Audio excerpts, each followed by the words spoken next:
বেনাপোল, যে বেনাপোলটি বন্দরনগরী নামে খ্যাত, দেখুন দেশের ব্যাপ্তিস্থল বন্দর। এই বেনাপোল থেকে গড়ে ওঠা বেড়ে ওঠা আমার কিছু 5 কীর্তি সন্তানের কথা জানাবো, যেখানে বেনাপোলটা আসলে মাদকের অভয়ারণ্য, যেখানে চোরাকার মাদকের অভয়ারণ্য নামে খ্যাত।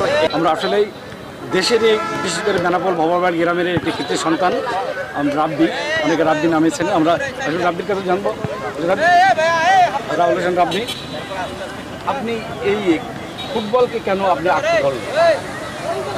আসলে বেনাপোল একটা মাদক সাম্রাজ্যের জায়গা, তো এখান থেকে আসলে কিছু মানে ভালো কিছু করা বা পড়ালেখা করে মানে একটা এস্টাবলিশ হওয়া আসলে অনেক টাফ, কিন্তু ফুটবল খেলে আসলে এস্টাবলিশ হওয়া বা জীবনযাপন করা অনেক সহজ, যে কারণে আমি ফুটবলকে বেছে নিই।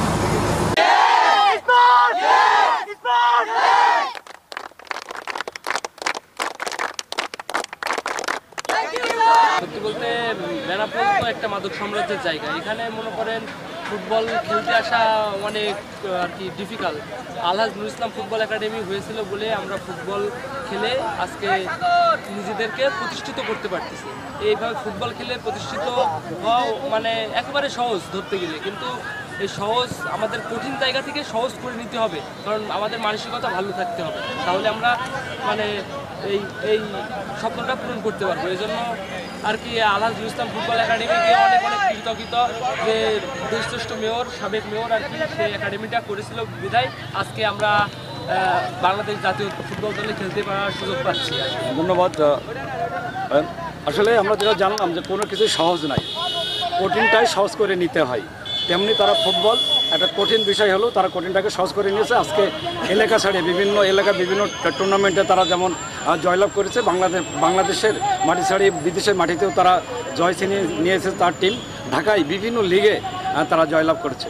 এমনই তাদের সাথে একই সাথে বেড়ে ওঠা এখানে 7টি এখানে ফুটবলাররা আজকে বাংলাদেশের বিভিন্ন ক্লাবে তারা খেলছে। তারা আগামীতে দেশের নেতৃত্ব দেবে বা বহির্বিশ্বে তারা বেনাপোল সহ দেশের ভাবমূর্তি করবে এমনটি জানিয়েছেন এখান থেকে বেড়ে ওঠা কীর্তি খেলোয়াড়রা।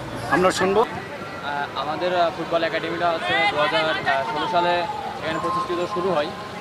এখানে আমাদের পেশাটা এমন একটা জায়গা যে মাদকমুক্ত বেনাপোল এলাকা, এখানে যদি আমরা থাকি, আমার আশেপাশে বিভিন্ন ছেলেমেয়েরা মাদক এখান থেকে ট্রেনে নিয়ে গিয়ে দেয়, 50-100 টাকা এ হয়, এগুলো করলে আসলে খারাপ হয়ে যায়।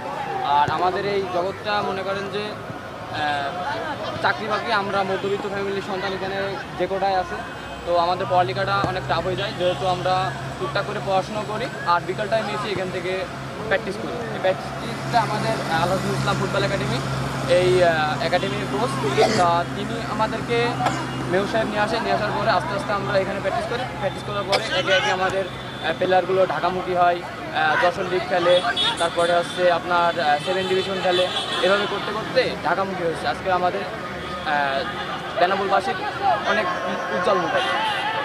আপনি কী স্বপ্ন দেখেন আগামীতে? ইনশাল্লাহ যদি আমাকে ঢাকায় কোনো ট্রায়ালে অথবা কোনো ক্লাবে চান্স পাওয়ার ইচ্ছা আছে, যদি আমাদের সেই ট্রায়ালটুকু হয়ে যায়, তো আমরা ন্যাশনাল টিমে চান্স পাওয়ার ইচ্ছা। সালাম দিয়ে। আসসালামু আলাইকুম, আমি মোহাম্মদ রাকিব, আমার বাসা ডুবপাড়া, আমার আব্বুর নাম মোহাম্মদ ইউনুস আলী। আমি ঢাকা যাত্রাবাড়ি ক্লাবে খেলছি, আমার টিম অপরাজিত চ্যাম্পিয়ন হয়েছে আল্লাহর রহমতে। আমার একাডেমির নাম হচ্ছে আলহাজ নুরুল ইসলাম ফুটবল একাডেমি। আমার নাম কিশোর, আমি ঢাকা 2nd ডিভিশন খেলছি বিক্রমপুর কিংসে। আমার টিম 3য় স্থান হয়েছে। আর কি একাডেমি থেকেই উঠছি আমরা, এখন একাডেমি থেকে আরও বড় পজিশনে যাওয়ার ইচ্ছা আছে। সবাই ভালোভাবে প্র্যাকটিস করতেছে। একাডেমির নাম হচ্ছে আলহাজ নুরুল ইসলাম ফুটবল একাডেমি।